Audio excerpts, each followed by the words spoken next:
This is Beverly Hills. And here come the Beverly Hillbillies.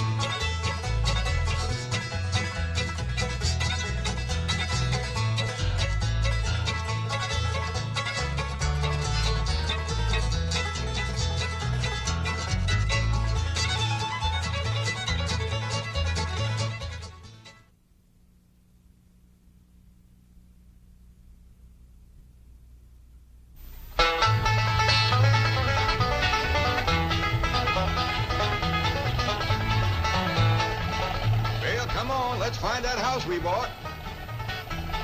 House they bought? In Beverly Hills? Whoa, wait a minute, hold it. How could a bunch of hillbillies possibly buy a mansion like this? Let's take them back to their home and see how this whole thing started.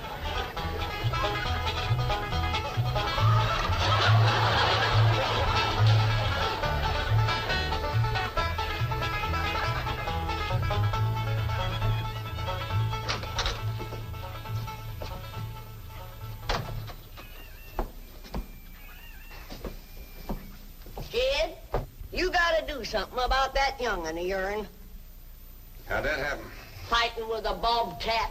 Get hurt? I reckon so. It went limping off on 3 legs. I swear, I don't know what I'm gonna do about that girl. Well, the first thing to do is to get her into a dress. She's getting too big to be wearing man's duds. Looky here. She's done popped the buttons off of her shirt again. Well, Ellie Mae carries herself proud, with her shoulders thrown back. It ain't her shoulders that's popping these buttons. Fully growed up, rounded out, female woman. Time she started acting like one. Well, one of these days, some boy will come along and start courting her. They came courting when she was 12. What did she do? She whopped the tar out of them. Well, it ain't fitting. Girl running around as wild as a cougar, wrestling, fighting, and hunting. She ought to be doing woman's work. Helping me with the steel. Well, I'll speak to her. Oh, that reminds me. Better go down and stomp out the fire under that mess. Hold on now, Granny. You ain't gonna stomp out no fire like that, are you? Huh?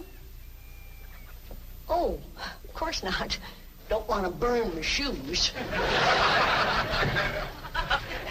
Huh? Granny, somebody open the door. Howdy, Pa. What you got there? Stranger? Where'd you get him? I pinged him with a rock. Sure. He was skulking around down by the slough. Figured he might be a revenue. He ain't no revenue. Then can I keep him? Of course not. Well, I caught him. That don't matter. Well, he won't be no trouble. I could keep him out in the smokehouse. Ellie Mae, you can't keep people like they were dogs and cats. Ooh. Ooh, ooh, ow, ooh, that hurts.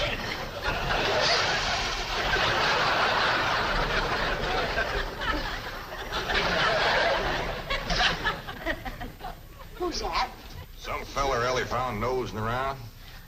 Beaned him with the rock so it'd be easier to tote. They're fellas from the petroleum company.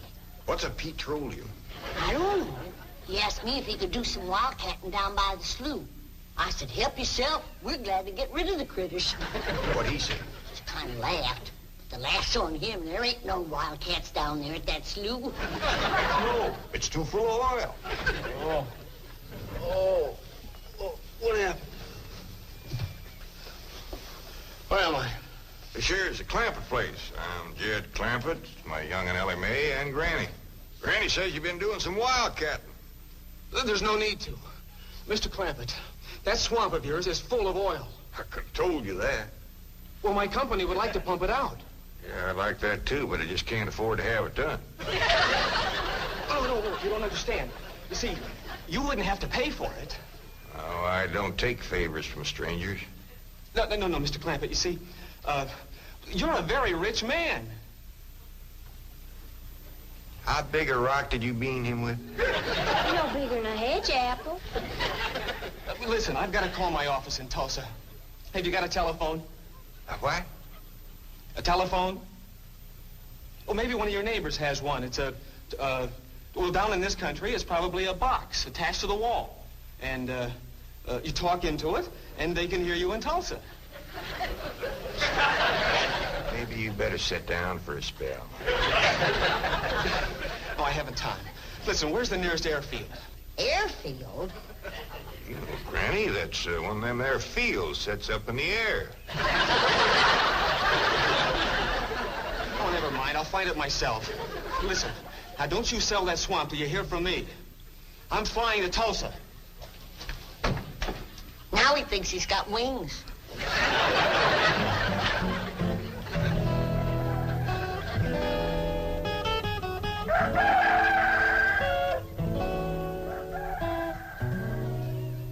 Morning, Granny.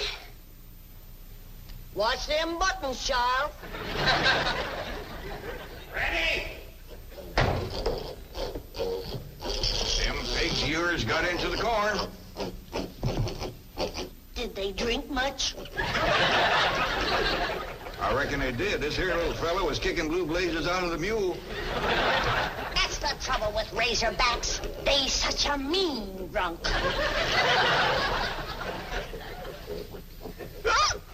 Yeah, this wouldn't happen if you'd stay in the house where you belong.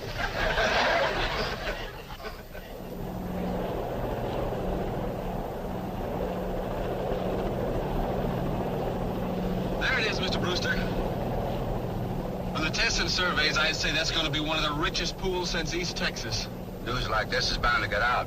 Let's go down and get Clampett's name on a deal. Where's the gun? Where's the gun? Oh, there. What's the matter?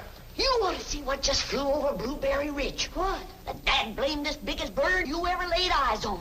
Probably just an overgrown chicken hawk. Chicken hawk, nothing. That thing could make off with a hog. Hurry up, put that gun together. No room to land near the cabin, Mr. Brewster. It's too rocky and hilly. Then let's get the sling ready to be lowered. Well, Mr. Brewster, that might be dangerous. Hang the danger. We're going to be the first oil company down there if it kills you. Yes, sir. Me? Don't worry. If it's safe, I'll follow you. Granny, I see it. There it is. Land of mercy, look at that. What you doing, Granny? That thing's only got one claw, but danged if it ain't grabbed up a man. Hurry, Pa, it's my stranger. Where is it? Just throw over the house. I'll get it on t'other side.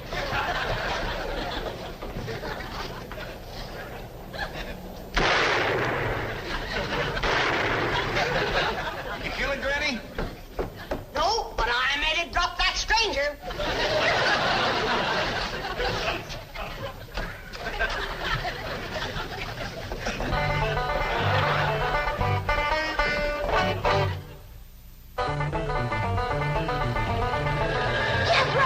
Stop this thing! Stop it! Granny! Granny! Yes, Jed? Granny, grab a hold of something and hang on. Cousin Pearl and that overgrown son of hers is headed right for the cabin in that old truck. Heaven protect us.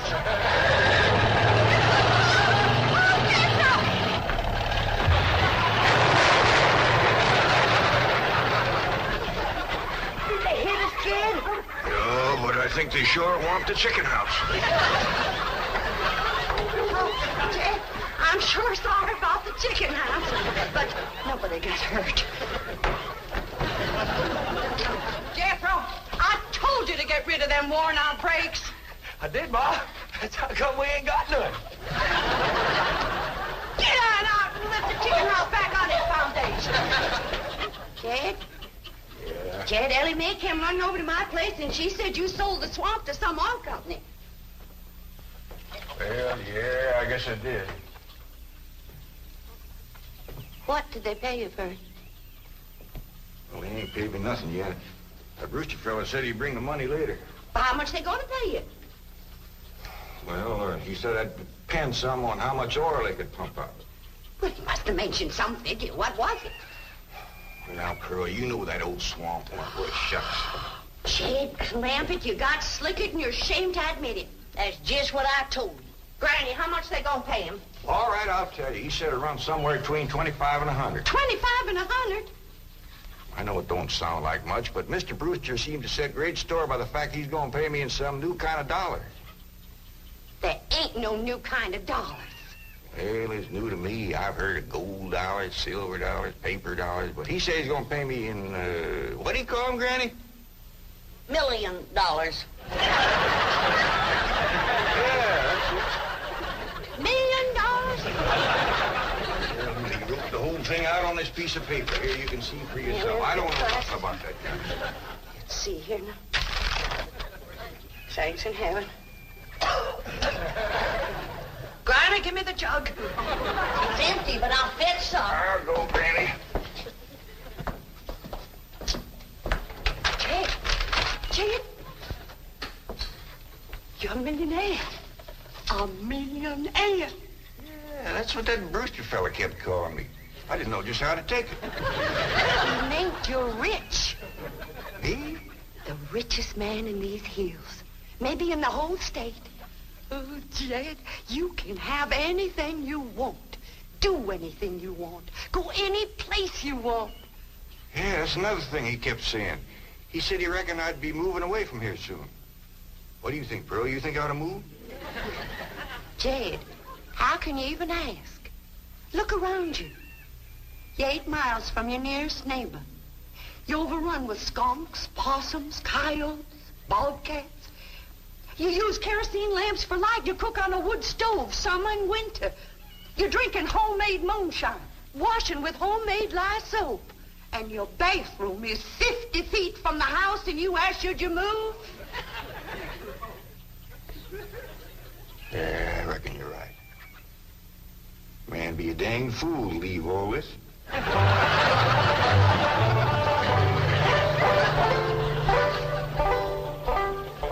Oh, there you are, Jed. You misunderstood me. I meant you should move away. And you know where I'd go if I was you? Where? California. California? Yes, sir. Beverly Hills, California. Jed, remember the time that your pa took us to Eureka Springs to see the movie picture? Yeah. Well, the actors that make them movie pictures live in Beverly Hills. Go on. Yes, sir. Well, doggies. Ain't that be something? Living in the same neck of the woods with old Tom Mink. It sure would. And we could come visit you. You know what else they say about California? What? It don't get cold out there. What don't get cold out there? Nothing don't get cold out there. They don't have no snow or no ice. Can't they bring some in? They don't want it. That's why it'd be so good for Granny. Remember last winter when she slipped on the ice and broke her hip? Yeah, poor old woman. She was limping for 2 days. Well, that couldn't happen in California because they don't have no ice. How come? I don't know how come. But Granny'd sure like it, and we could visit you.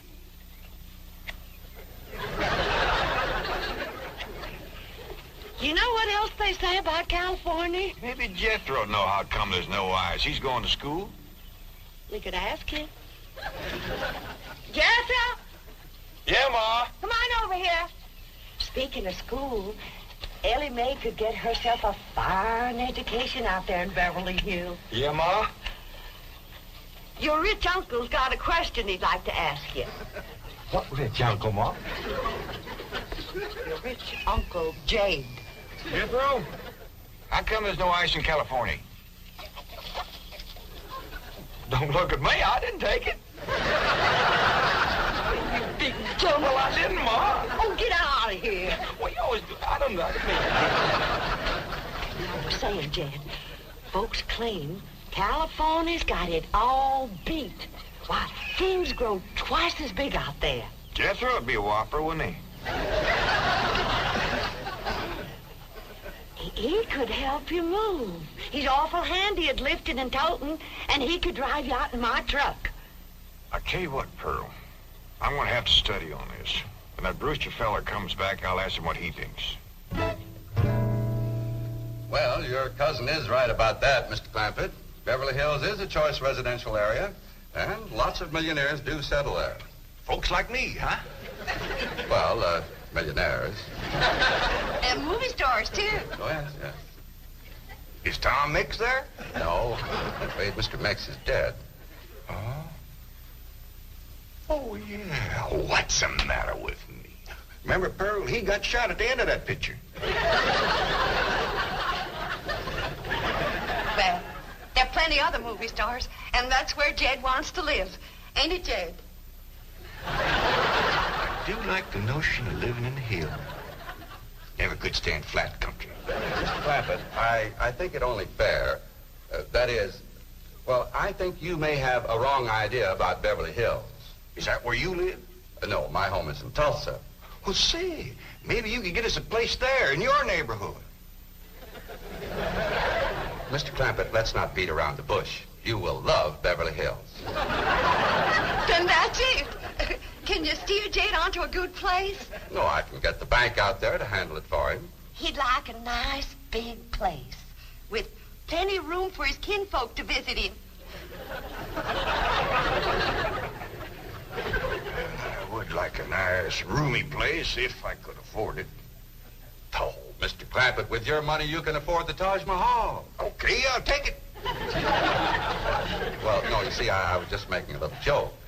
Oh, well, go right ahead. Well, you see, the Taj Mahal is in India.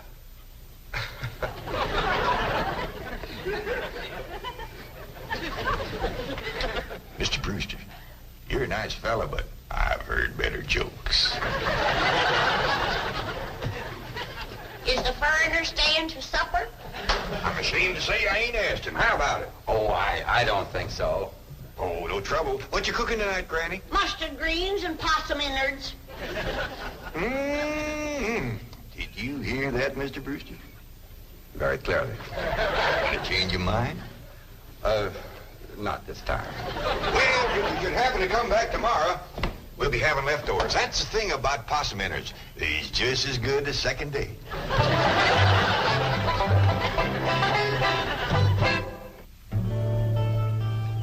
Ellie, if old Duke sits there with you, there ain't gonna be room for Granny.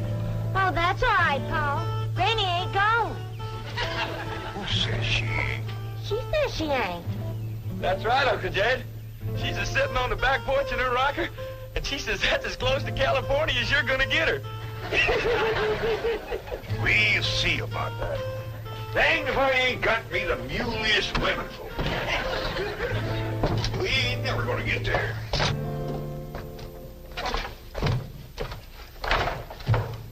Now, what's all this nonsense about you ain't going to California? Ain't no nonsense to it. If the good Lord had wanted me in California, he'd have put me in California. Maybe he's just getting around to it. The book says he moves in mysterious ways. Well, if he moves me, I'll go. But you and Big Jethro ain't a budging me. Granny, this here Beverly Hills sounds like the kind of place you'd like. That Brewster fella says they got smogs out there. What's a smog? Well, me and Jethro figured out that's a small hog. And you heard what Pearl said. He ain't got no snow on, feller. Has bought us a house in them Beverly Hills. He's in our $25 million to look out there. Well, you just chase on out after it. I'm staying right here. And I ain't afeared neither. Granny, I ain't leaving you here alone. And I ain't a budging out of this rocker.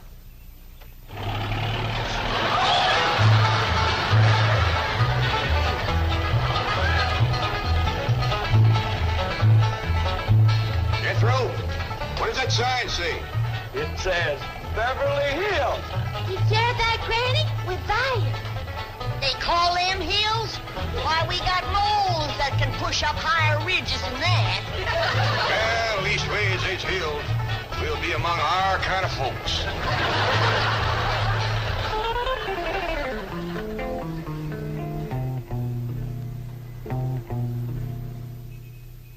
this deposit of $25 million to the account of J.D. Clampett. J.D.? As in Rockefeller. Elevates us to third position in capital assets and assures our bank of... Come in. Oh, I'm sorry to interrupt, Mr. Drysdale. All right, Taylor.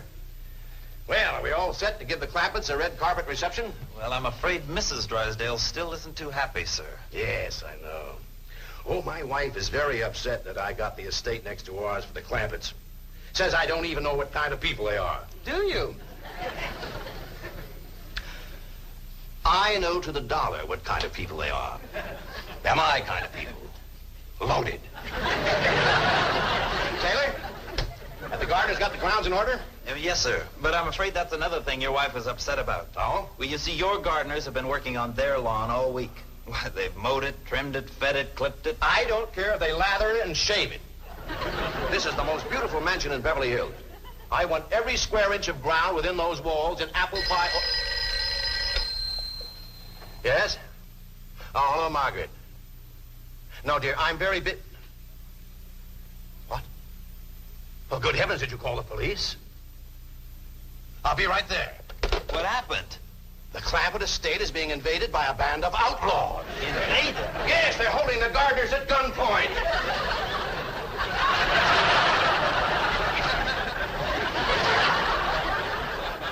Sure is lucky we come along when we did. That's the truth. The way they were slipping through that gate, another 5 minutes and that whole darn prison would have been empty. Jethro, you sure that's a prison? Yeah, Uncle Jed. I seen pictures. Only thing is, how come there ain't no guards on them walls? Probably done them in with them knives and things. These killers if I ever did see any. Fine neighborhood we's moving into. You hear that? Hot diggity, there's bobcats in these hills. Them sirens! Somebody's calling the law. I reckon they's gonna be mighty grateful for what we done. Folks out here has got a strange way of showing they're grateful. You've locked up one of the richest men in the country. Mr. Clampett, I don't know how to apologize. I'm deeply humiliated. What have you cutthroats done with J.D. Clampett? I'm Jed Clampett, and I'd appreciate it if you'd let go of my Sunday shirt. You're J.D. Clampett, the oil millionaire? Yep, this here's my nephew, Jethro. Howdy. Quickly, man, unlock this cell. Mr. Clampett, on behalf of the entire city of Beverly Hills, I extend our deep and humble apologies for this unfortunate and embarrassing incident. Oh, I'm Milburn Drysdale, president of the Commerce Bank of Beverly Hills. My car is waiting to take you and your family to your new home. We want you to know how happy we are to have you, your handsome nephew, your lovely daughter, and your beautiful mother. Wait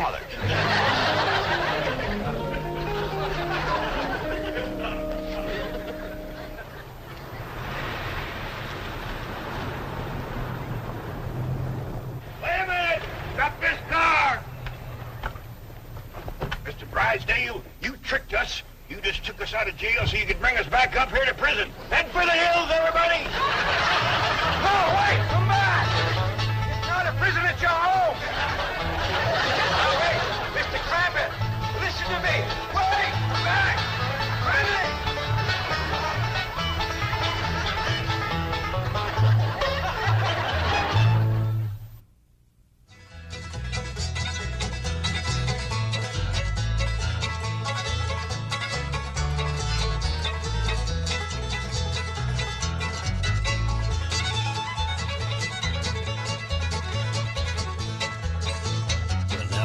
Say goodbye to Jed and all his kidding.